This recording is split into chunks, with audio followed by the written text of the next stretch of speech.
রবিবার এই কাজগুলি ভুলেও করবেন না, না হলে মারাত্মক ক্ষতি হতে পারে। নমস্কার বন্ধুগণ, আমার ইউটিউব চ্যানেলে আপনাদের সকলকে জানাই স্বাগতম। আজকের এই ভিডিওটিতে আমি রবিবার নিয়ে কিছু উল্লেখযোগ্য বাস্তুশাস্ত্রের কথা বলবো, যা আপনাদের জন্য খুবই প্রয়োজন। হিন্দু ধর্মে প্রতিটি দিন এক বা অন্য দেবতাকে উৎসর্গ করা হয়, সেজন্য রবিবার সূর্যদেবকে উৎসর্গ করা হয়। তাই এমন কিছু কাজ আছে যেগুলি রবিবার দিন ভুলেও করা উচিত নয়। তাছাড়া রবিবারে কোন কোন কাজগুলো করা উচিত, কোন কোন জিনিসগুলি দান করলে সংসারের উন্নতি বৃদ্ধি পায়, কোন কোন জিনিসগুলো রবিবারে খাওয়া উচিত নয়। তাছাড়া ভিডিওর শেষে আমি আপনাদের বলবো যে বাড়িতে সন্ধ্যের পর কোন জিনিসগুলি দেখলে বুঝবেন যে মা লক্ষ্মী আসতে চলেছেন আপনার ঘরে। এই সমস্ত কিছুই আজকের ভিডিওটির মাধ্যমে আমি আপনাদের বলতে যাচ্ছি। তাই এই গুরুত্বপূর্ণ ভিডিওটি অবশ্যই শেষ পর্যন্ত দেখবেন এবং কমেন্টে জয় শ্রীকৃষ্ণ, জয় শ্রীরাম, হর হর মহাদেব অবশ্যই লিখবেন। রবিবার ভগবান সূর্য দেবতাকে উৎসর্গ করা হয়। এই দিনে সূর্যদেবকে অর্ঘ্য নিবেদন ও মন্ত্র উচ্চারণ করলে সূর্য দেবতার আশীর্বাদ পাওয়া যায়। তবে রবিবারে কিছু কাজ এড়িয়ে চলা উচিত। রবিবার এই কাজগুলি এড়িয়ে চলুন। হিন্দু ধর্মে প্রতিটি দিনের নিজস্ব গুরুত্ব রয়েছে। প্রতিটি দিন এক বা অন্য দেবতাকে উৎসর্গ করা হয়। রবিবার সূর্য দেবকে উৎসর্গ করা হয়। এই দিনে আচার অনুষ্ঠান ইত্যাদি করলে সূর্য দেবতার আশীর্বাদ পাওয়া যায়। এছাড়াও ব্যক্তির কুণ্ডলিতে সূর্যের অবস্থান শক্তিশালী হয়। এমনটা বিশ্বাস করা হয় যে রবিবারে সূর্য দেবতার আরাধনা, জল নিবেদন এবং মন্ত্র উচ্চারণ করলে ব্যক্তির সৌভাগ্য বৃদ্ধি পায়। যিনি প্রতি রবিবার এভাবে সূর্য দেবতার আরাধনা করেন তিনি প্রতিটি কাজে সফলতা পান। এই দিনে 108 বার সূর্য মন্ত্র জপ করলে ব্যক্তির সমস্ত ইচ্ছা পূরণ হয়। কিন্তু রবিবারে কি কি জিনিস এড়িয়ে চলা উচিত জানেন? যদি না জেনে থাকেন তাহলে আসুন জেনে নেওয়া যাক রবিবার কোন কাজগুলি সূর্যকে দুর্বল করে এবং অশুভ ফলাফল দেয়। রবিবারে মাংস এবং মদ খাবেন না। হিন্দু ধর্মে প্রতিদিন সম্পর্কে কিছু বিশ্বাস তৈরি করা হয়েছে। এতে রবিবার মাংস ও মদ সেবন না করার কথা বলা হয়েছে। রবিবার মাংস খাওয়া অশুভ বলে মনে করা হয়। এর ফলে সূর্য দেবতা ক্রুদ্ধ হন এবং ব্যক্তি আর্থিক সমস্যায় পড়তে শুরু করেন। সূর্যাস্তের পর লবণ খান। জ্যোতিষশাস্ত্র অনুসারে রবিবারে কোনো ব্যক্তির নাকি লবণ খাওয়া উচিত নয়। এটি বিশ্বাস করা হয় যে এই দিনে সূর্যাস্তের পরেই লবণ খাওয়া উচিত। এদিন সূর্যাস্তের আগে লবণ খেলে সূর্য ব্যক্তির রাশিতে দুর্বল হয়ে পড়ে এবং জীবনে নেতিবাচক প্রভাব ফেলে। এই রঙের পোশাক পরবেন না। রবিবার তামার তৈরি ধাতু কেনা থেকেও বিরত থাকা উচিত। এদিন তামা ধাতু কেনা এড়িয়ে চলুন। এছাড়াও নীল, কালো, সবুজ রঙের পোশাক ভুল করেও পরবেন না। সম্ভব হলে এই দিন জুতো পরবেন না। এমনই নাকি শাস্ত্রে বিধান রয়েছে। এটাও বলা হয়েছে যে রবিবার রাত নামার আগে সহবাস করা উচিত নয়। এই দিনে কোনো ব্যক্তির মাংস এবং অ্যালকোহল খাওয়া উচিত নয়। সাধারণত মানুষ শুধুমাত্র রবিবার চুল কাটে, কিন্তু এটা বিশ্বাস করা হয় যে রবিবার চুল কাটা সূর্যকে দুর্বল করে। তাই এই দিনে চুল কেটে মাথায় তেল মালিশ করা এবং দুধ ফোটানো উচিত নয়। রবিবার সম্ভব হলে তামার তৈরি জিনিস কেনাবেচা এড়িয়ে চলুন। এই দিনে নীল, কালো এবং ধূসর রঙের পোশাক পরবেন না। সম্ভব হলে এই দিনে জুতা পরবেন না। কখনই রবিবার সূর্যদেবকে না দেখে স্নান করবেন না। স্নান করতে যাবেন প্রথমে একবার দর্শন করেই। রবিবার সর্ষের তেল মালিশ করবেন না। প্রবল শক্তি এবং তেজ মনে পাবেন প্রতি রবিবার নিয়ম মেনে শক্তির উৎস সূর্যদেবের পুজো করলে। তবে এই পুজো বা অর্ঘ্য দানের ক্ষেত্রে কিছু করণীয় রয়েছে। পুজো করতে যা মানতে হবে। কখনই সূর্য পুজো করা উচিত নয় স্নান না সেরে। সূর্য পূজা করা উচিত সর্বদা তামার পাত্রেই। কোনরূপ চিনি বা মিষ্টি জাতীয় জিনিস দেওয়া যাবে না পূজার অর্ঘ্যদানের জলে। এর পাশাপাশি এই পবিত্র জল যাতে এক ফোঁটাও পায়ে না পড়ে সেটাও লক্ষ্য রাখতে হবে। সূর্যদেব অর্ঘ্যদানের সময় মেঘের আড়ালে চলে গেলেও অর্ঘ্যদানে বিরত হওয়া যাবে না। আপনি যদি প্রতি রবিবারে এই সমস্ত কিছুর যত্ন নেন, তবে আপনাকে কখনই সূর্য গ্রহের অশুভ দৃষ্টির মুখোমুখি হতে হবে না। সূর্য ঈশ্বর সর্বদা আপনার উপর তাঁর আশীর্বাদ বজায় রাখবেন। লাল কাপড়ে শিকড় বেঁধে মূল দরজায় ঠিক এইভাবে লাগান, উপচে উঠবে সংসার। টাকা পয়সার কোনো অভাব থাকবে না।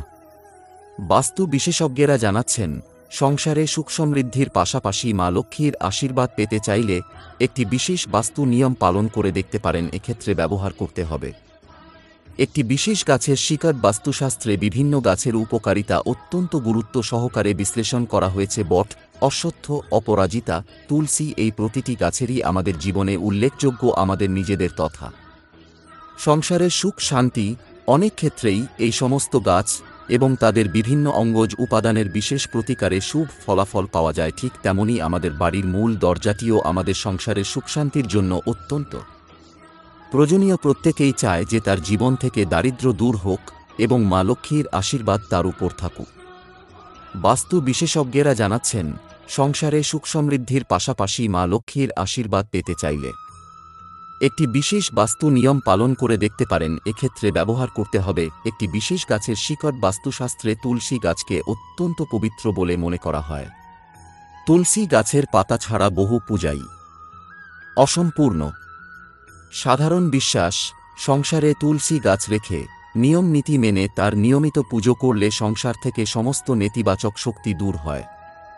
বাস্তু অনুসারে বাড়ির মূল প্রবেশদ্বারে তুলসী গাছের শিকড় বেঁধে রাখলে পরিবারে সুখ সমৃদ্ধি আসে এবং মা লক্ষ্মীর আশীর্বাদও বজায় থাকে। কিন্তু এই শিকড় বাঁধার জন্য রয়েছে বিশেষ নিয়ম। বাড়িতে কোনো তুলসী গাছ শুকিয়ে গেলে তার শিকড় তুলে বেঁধে রাখা যায়। যদি শুকনো শিকড় না থাকে, তবে বাগানে বেড়ে ওঠা তুলসী গাছ থেকে একাদশী, রবি ও বুধবার ছাড়া যে কোনো দিন শিকড় ছিঁড়ে নিতে পারেন। এরপর লাল কাপড়ে বেঁধে নিন সেই শিকড়। তারপর এই কাপড়ে মোড়ানো শিকটিকে বাড়ির প্রধান ফটকে লাল হলুদ সুতো কালাওয়া দিয়ে বেঁধে দিন। তুলসী গাছ থেকে শিকড় ছেঁড়ার সময় খেয়াল রাখবেন সেটি যাতে গাছটির মূল শিকড় না হয় বা তাতে যেন গাছের স্বাস্থ্যের কোনো ক্ষতি না হয়, তাহলে হিতে বিপরীত হতে পারে। বৃশ্চিকে প্রবেশ বুধের। লক্ষ্মী নারায়ণ জাগে বছর জুড়ে ছড়ি ঘেরাবে 3 রাশি। জ্যোতিষশাস্ত্রে প্রত্যেকটি গ্রহের বিশেষ গুরুত্ব রয়েছে। গ্রহরা যখন স্থান পরিবর্তন করে তখন 12 রাশির ব্যক্তিদের ওপরে নানান প্রভাব ফেলে। সেটি কারোর জীবনে শুভ হতে পারে, আবার জীবনে তা অশুভ হতে পারে।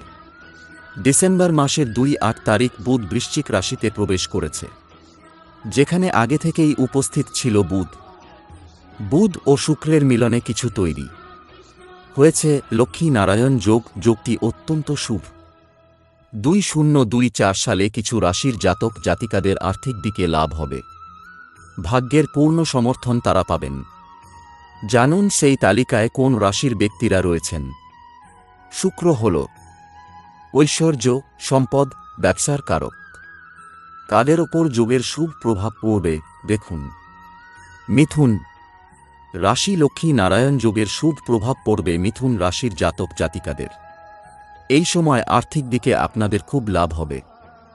জীবনে যা চাইবেন তাই করতে পারবেন। চাকরিতে পদোন্নতি হওয়ার সম্ভাবনা রয়েছে। পরিবারের সকলের সঙ্গে ভালোভাবে থাকতে পারবেন আপনি। বেকারদের চাকরি পাওয়ার সম্ভাবনা রয়েছে। পিতামাতার সঙ্গে সম্পর্ক আরও ভালো হবে। নয়া সম্পত্তির মালিক হতে পারেন আপনারা। দূরে কোথাও ঘুরতে যেতে পারেন, সেখান থেকে অর্থপ্রাপ্তি হওয়ার সম্ভাবনা রয়েছে এই রাশির জাতক জাতিকাদের। ধনু লক্ষ্মী নারায়ণ যোগের শুভ প্রভাব পড়বে ধনু রাশির ব্যক্তিদের ওপর। পরিবারের সঙ্গে ভালো সম্পর্ক থাকবে। আপনাদের অপ্রত্যাশিত আর্থিক লাভ হওয়ার সম্ভাবনা রয়েছে। নতুনভাবে অর্থ উপার্জন করতে পারবেন। তাছাড়া সকলের সঙ্গে ভালো ব্যবহার করলে আপনিও সকলের সঙ্গে খুব ভালো থাকতে পারবেন। স্বামী স্ত্রীর মধ্যে সম্পর্ক খুব ভালো থাকবে। দাম্পত্য জীবন থেকে পারিবারিক জীবনে আপনি সুখের মুখ দেখবেন। পরিবারের সকলের সঙ্গে সুখ সমৃদ্ধি বজায় থাকবে আপনার জীবনে। বৃশ্চিক রাশির জাতক জাতিকাদের উপরে ভাগ্যের পূর্ণ সমর্থন পাবেন আপনারা। উচ্চশিক্ষা লাভের জন্য আপনাকে বিদেশ যাত্রা করতে পারেন। প্রতিযোগিতামূলক পরীক্ষা দিলে সফলতা অর্জন করতে পারবেন। চাকরিজীবীদের জীবনের নতুন সময় শুরু হবে। এ সময় আর্থিক লাভ হবে আপনার। মাথা ঠান্ডা রেখে প্রত্যেকটি কাজ করলে আপনার জীবনেও সফলতা নিশ্চিত। এ সময় আপনি দূরে কোথাও ঘুরতে যেতে পারেন, সেখান থেকে অর্থপ্রাপ্তি হওয়ার সম্ভাবনা রয়েছে। এ সময় আপনার দেবীর লক্ষ্মীর কৃপা পাবেন আপনি। তো এই ছিল আজকের রবিবারের বাস্তুশাস্ত্র নিয়ে একটি মূল্যবান ভিডিও এবং রাশিফল। যদি ভিডিওটি আপনাদের ভালো লেগে থাকে তাহলে অবশ্যই একটি লাইক করবেন এবং এই ধরনের নিত্যনতুন ভিডিও প্রায়ই দেখার জন্য আমাদের চ্যানেলটি সাবস্ক্রাইব করে আমাদের সাথে থাকবেন। ধন্যবাদ।